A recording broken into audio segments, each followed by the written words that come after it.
Is your learner driver having difficulty lining the car up properly when turning? Do they overshoot or undershoot and can't quite seem to get the car lined up? Watch this video for a solution.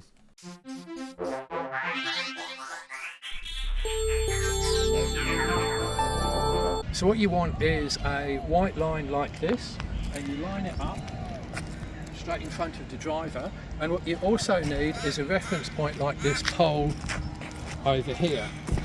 So in effect we've got the driver lined up exactly at this pole.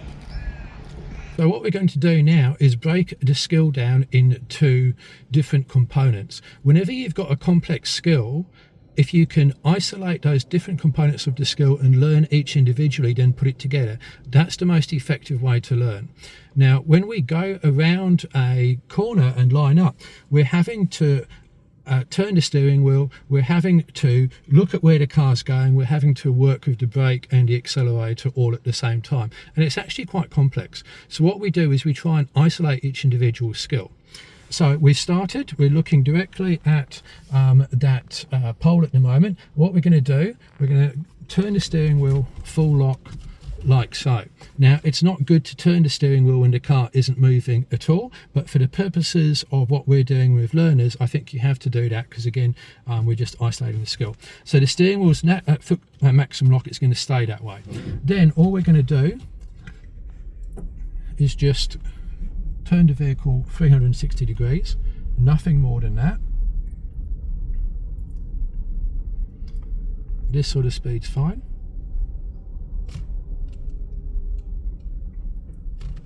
And we're going to aim to end up pointing exactly where we came from, like that. Okay.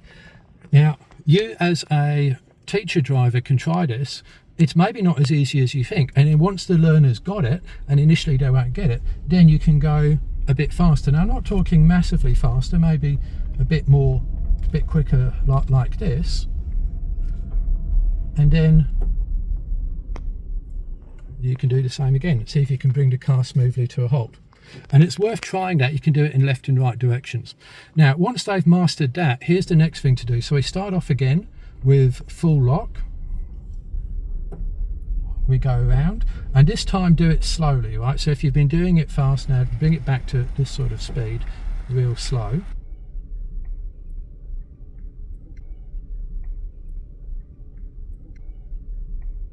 And what we're going to do here, we're going to unwind the steering lock when we are pointing at the pole. So coming around slowly, slowly, slowly, we're pointing at the pole. Now we're going to unwind like that. And you can see that we're now pointing in a different direction. There's the pole, and there's where we're pointing, right? So there's a difference. So what you say, and you can even get out and take a look at this, you say to the learner, all right, you see how much we've overshot by? Well, that's how much you've got to start unwinding the steering lock by ahead of time. All right, so now what we're going to do is to do that same thing again, but we're going to unwind the steering lock before we get to the pole by the same amount that we overshot. So again, we do that horrible dry steering. We go around again at a slow speed. Again, always look where you're going. We go around.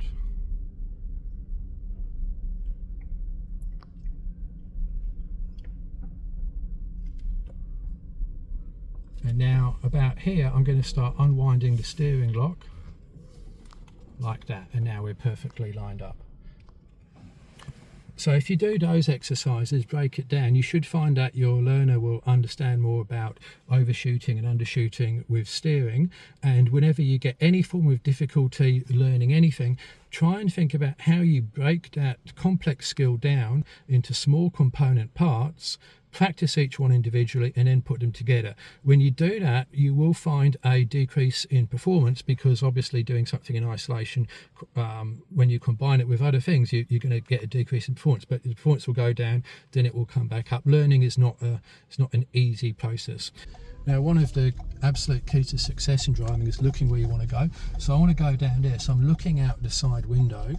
I'm not looking, I briefly look ahead, but I'm really looking where I want to go. Down here, you can see how far my head's turned, and as the car comes round, see my head is now turning to always be where the car, where I want the car to go. So if I want to turn just here to the right, I'm looking to the right to go in that car parking space, and look, I'm looking all the way to the right out the window now, and then as the car comes round, you can see that my head is now still looking in the same direction. So the car sort of goes this, that and the other, but your head stays looking wherever it is you want to go. And similarly, if I want to go out to the right here, check out to the left, indicate right, I'm looking out to the right, looking free. I'm not looking ahead at all. That's where I want the car to go, like that. And now I'm looking ahead, but the car has come round. So vision is absolutely critical. You've got to look where you want the car to go, not where the car is going at the moment. But that doesn't get away from the fact of always giving a situational scan. But in terms of driving, look where you want to go is absolutely key, not just for road driving, but for four-wheel driving and race car driving as well. And remember, one thing that's kept me sane is there's no such thing as a student that cannot learn, merely an instructor that cannot teach. So I hope you found this video useful. Any questions, please drop them in the comments, and thank you for watching.